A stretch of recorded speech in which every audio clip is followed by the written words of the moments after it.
waxa weli khilaaf adag uu ka taagan yahay in la furo nidaamka kordhinta tirada xisbiyada ee jamhuuriyadda iskeed ugu dhawaaqday madax banaanida ee Somaliland. xildhibaanada baarlamaanka ayaa waxa ay ku kala aragti duwanaayeen arrintani yaa soo hormaraya ma doorashada madaxweynaha mise furista xisbiyada siyaasadda. barnaamijka faaqidaada ee toddobaadka caawan waxaanu ku eegi doonaa maxaa la iskugu hayaa qodobkan. barnaamijka waxa ay kala qayb galaya oo martida caawa barnaamijka kamida garyaqaan Guleed Dalfac oo ku sugan Hargeysa iyo Kaysar Maxamed Cabdulaahi oo horey wasiir uga soo ahaa Somaliland. waxaan ku hormarayaa Kaysar markaad eegto meesha la kala joogo horta ma tahay xilligii xisbiyada siyaasadda Somaliland la furi lahaa.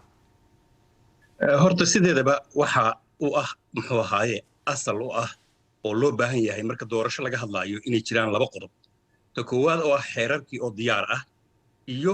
talabaad oo heshiis siyaasi oo dadka muxuu ahaaye stakeholdersku ay ku midaysan yihiin dadka wax ka dhaxeeyana doorashada. marka labadaas inay diyaar noqdaan baa asaas u waxaana marka ay ku xidhan tahay hadba sida ay isla meel dhigaan muxuu ahaa sida xeerarku diyaar u yihiin iyo sida ay isla ogolaadaan marka asxaabta muxuu ahaa doorasho tartanka wada gelaya. laakiin runtii sinaba suurtagal ma aha in cid gaarihi ay sacab iska tumato iyadoo aan muxuu ahaa heshiis lagu ahayn muxuu ahaa dhammaan dadka ay saamilada aan heshiis wada ahayn. maxaad uga jeedaa markaad leedahay in cid gaara iska sacab tumato? waxaan taa uga jeedaa doorashooyinka Somaliland waxay leeyihiin taariikh. Somaliland doorashooyinka kuma cusba. waxa u dambeeyay kuwa quruxda badnaa ee dhawaan dalka ka dhacay dawladaha hoose iyo muxuu ahaa baarlamaanka oo xukuumadda iyo dhammaan xisbiyada si fiican oo sharaf leh uga qayb galeen. marka doorasho waxa la qaban karaa marka uu jiro heshiis siyaasi iyo xeerarka oo diyaar arrinta xeerarka waxaan u daynayaa garyaqaan Guleed Dalfac oo aqoon u leh. laakiin arrinta siyaasiga waxa weeyaan waa inay meeshii wada joogaan waxay isla ogol yihiin in doorasho lagu qaban karaa. ama urur ha noqoto ama madaxtooyada ha noqoto. waan gartay Kaysar waan kugu soo laabanayaa isla ogolaanshahaasi iyo meesha ay ka taagan yihiin xisbiyadu.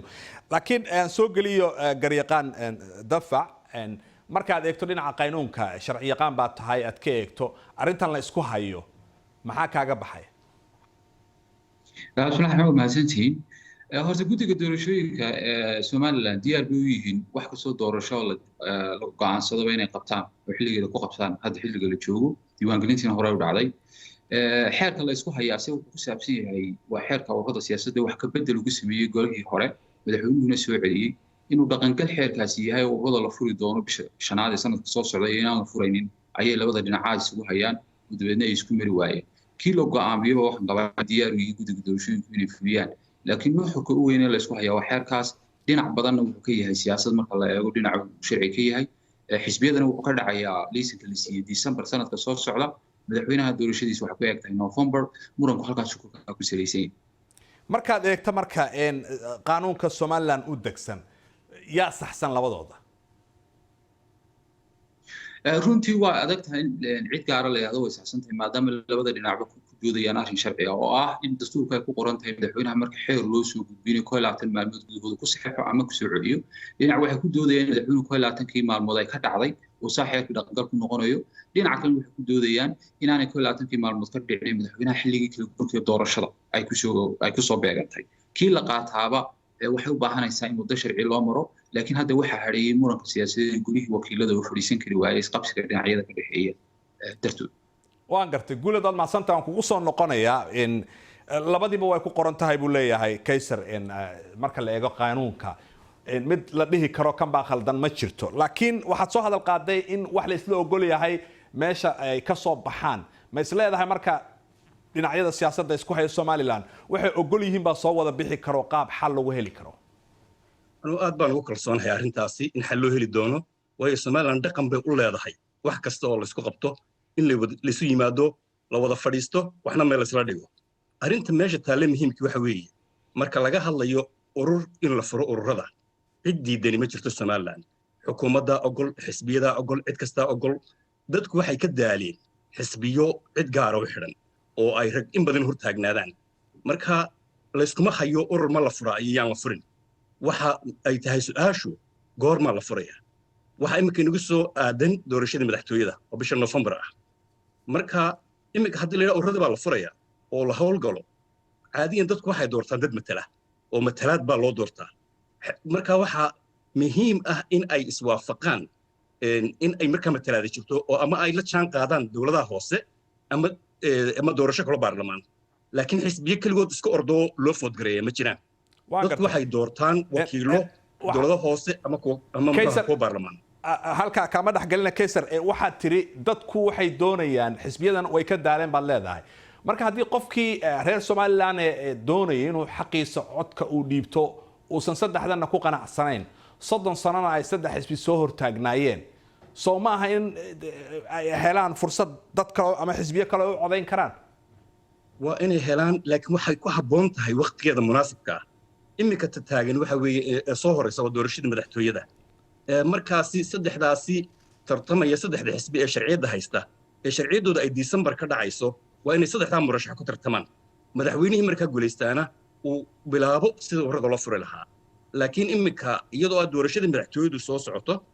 muxuu ahaay doorashada guurtidu soo socoto doorashadii ururada ugu dambeysay in la yiraahdo hadda ha lagu mashquulo runtii waa arrin muxuu ahaa aan iminka aniga ila ahayn munaasib inay tahay waxaanu arkaa runtii in loo baahan yahay in ay asxaabta iyo xukuumaddu wada fadhiistaan baarlamaankana loo daayo sharciga hor yaalla inuu si madax bannaan u guto inay ogaadaan xildhibaano qaran inay yihiin inaan qaarina bannaanka istaagin qaarina gudaha iyagoo fadhiya dood caafimaad qabta ay yeeshaan sidaasna lagu galo doorashada kolbatii la isla garto haddii ilaahay ka dhigo waa gartay kaysar doodaas caafimaad qabta ee uu yidhi garyaqaan guleed ma kula tahay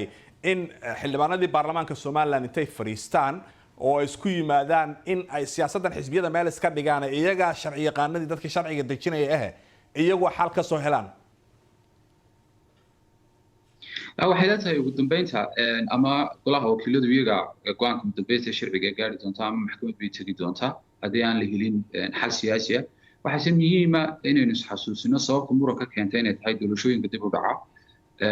doorashada 2012 markii xisbiyada la furay muddadu waxay kaga egtay 2022 waxaana la rajeynayay dowladaha hoose doorashadooda inay dhacdo 2015 dib u dhici baa kolkaa khalqa ka keenay golihii kan ku horreeyay markaa wuxuu sharciyeeyey in si toosa loogu tartamo xisbiyada sanadka soo socda xeerkaasuu madaxweynuhu soo celiyey marka labada doodoodba runtii waa kuwo adag oo xoogan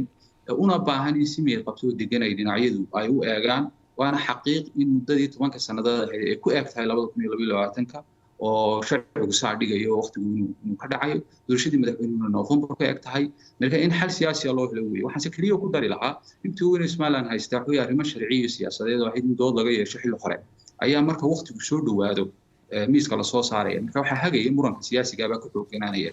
muranka sharciga way arrinkan sharci yaqaanadu ka qaybsiin qaar waxa aaminsan sharcigaasi inuu dhaqan gal yahay oo ay tahay xisbiyada furo qaar waxa kan tahay arrin ay weli go'aan ka gaari karaan golaha wakiilada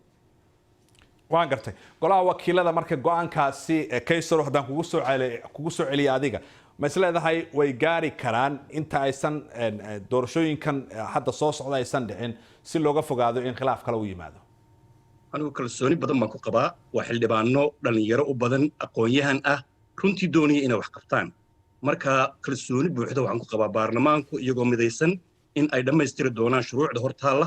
isla markaana xal wanaagsan laga gaari doono dhinaca kalena waxaan hubaa in tacabkii wanaagsanaa ee madaxweynaha Jamhuuriyadda Somaliland mudane Muuse Biixi Cabdi uu geliyay doorashooyinka u dambeeyay inaan tacabkaasi inaga khasaari doonin doorashooyin fiican la qaban doono iyadoo Somaliland wada socoto midaysan xisbiye iyo xukuumadba in hawshaas la dhammaystiri doono ayaan kalsooni buuxda ku qabaa waan gartay laakiin maadaama aad soo hadal qaaday oo tiri madaxweynihii doorashadiisa soo dhaweyn xilligan madaxweynaha cusub oo arrinta galo ayay ku wanaagsan tahay maxaa diidaya hadda in la galo iminka waxa diidaya waxa weeyaan waxa xilliga u kala astaysan liisanka waxay xisbiyadan u haystaan oo liisanku ka dhacaya waa bisha December yani suurtagal ma in la yiraahdo liisankii 10 sanadood ee la siiyay ka soo hormara muddadoodii marka xilliga maadaama ay doorashada madaxtooyadu soo horeyso sida u kala horeeyeen in loo kala qabto ayaa muxuu runtii ay ku jirtaa xaq uu yahay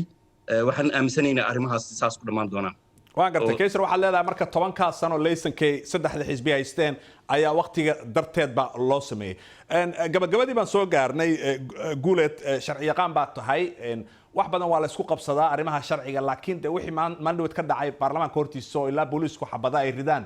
wax dadku ay ku qanceen ma ahayn marka maxaad is leedahay ood ku talin lahayd dhinaca sharciga أنا waxaan ku talin lahaa xildhibaanada golaha wakiilada waxa saameyn ku leh saddex xisbi ka kala socdaan taasoo keenaysa in qalabku uu geysto